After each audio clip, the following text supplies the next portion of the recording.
healthy meals for you guys that are non-heatable, and they're non-heatable specifically because I understand that it's really hard to find a microwave on campus or at work. Sometimes it doesn't have a big line of people waiting, and I don't know about your school, but my school never has any seats at the table, so it's such a pain to just want to eat, but you can't because, I don't know, man, why don't you just buy more tables for the school? I've also ate these meals throughout the week, this week or last week, now that you're watching it. And these are actually really good. They're different because I have a problem and I can't extensively meal plan, you know, like the same meal for the whole week, because I won't do it. I will not eat the same thing twice in a row because it drives me nuts. Like, I like my variety. My favorite one has to be the sushi burrito out of all of them just because I like my sushi. But other than that, let me know down below what your favorite is or if you tried any of these out, and let's just get right into the video. So let's start off with my favorite, which is the sushi burrito, and honestly anything that's wrapped up is so easy to take on the go and eat. For one burrito, I'm using about a cup of sushi rice. For the flavoring, I'm using sushi vinegar and soy sauce. The amount you use is according to your taste, but I'd start with a tablespoon of each and taste it along the way as you mix it.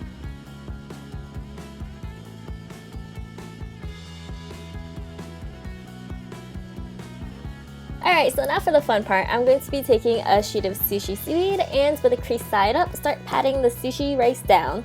It should be about 1/4 of an inch since it's going to be a burrito and not a tiny little sushi roll. You typically use water on your fingertips to help prevent it from sticking to your fingers, but I'm going to be using rice vinegar and sesame oil instead for some extra flavoring. Now just lay down whatever you want as your filling. I'm using a rolled up egg, cucumbers, carrots, and avocado.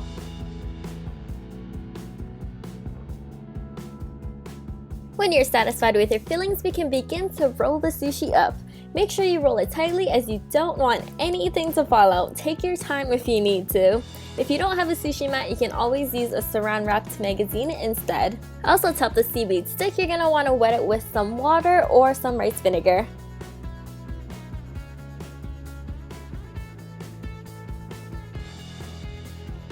Now, I'm not a professional, and I'm assuming that if you're watching this video, you aren't either. So yes, things happen where sometimes it's not completely closed. Like as you can see from the bottom, there is some rice peeking out. So do not be afraid to shamelessly go in with another layer of seaweed on top.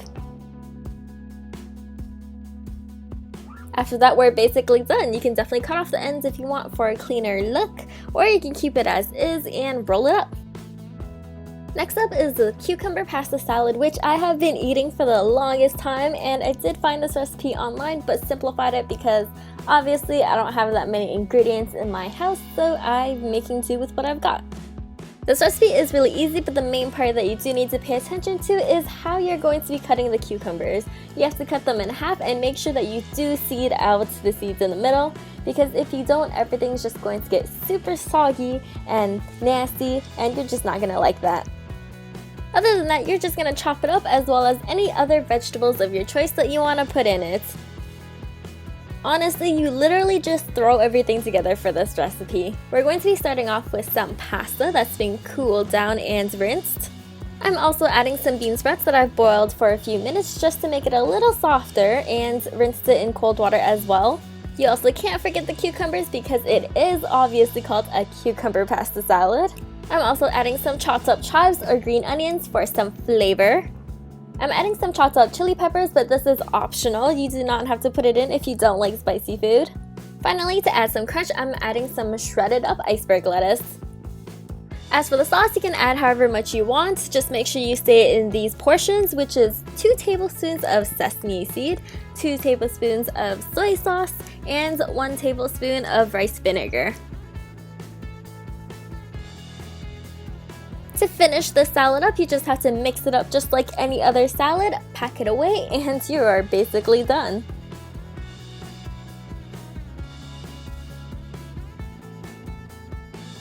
Finally, to finish things off, the last recipe that I'll be showing you guys is the tuna burrito. So let's start off with the filling. By the way, this filling you can use as a dip with some cucumbers as chips if you'd like. But anyways, we're going to be starting off with some tuna that's in a can. Make sure you try and find the one that's soaked in water instead of oil, just for a healthier option.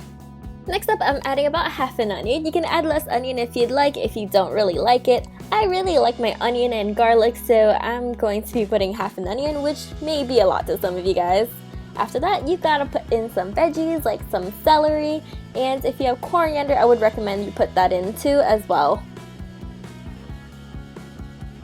As for the flavoring or sauce, I'm just going with some Dijon mustard, let's say about 2 tablespoons. I honestly kind of just tasted this along the way as I was making it, so I recommend that you do that as well.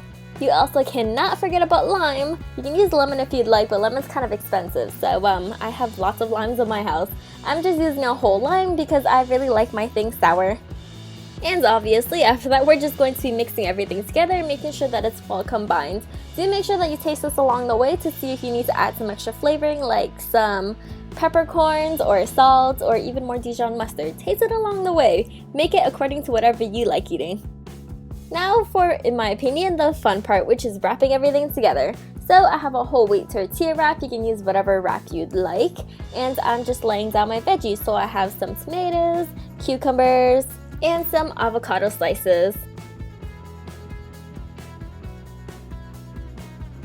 Feel free to add some lettuce here as well, but I'm skipping that this time. And then just put in your tuna filling. To finish things off, I'm just adding some banana peppers. To wrap it, just make sure you fold in both sides first and then flip the back flap over on top of your toppings and firmly and tightly roll everything together. If you do want to crisp this wrap up, you can put it on a medium heat pan and then just put some pressure onto the wrap itself just so that it chars and sizzles a little.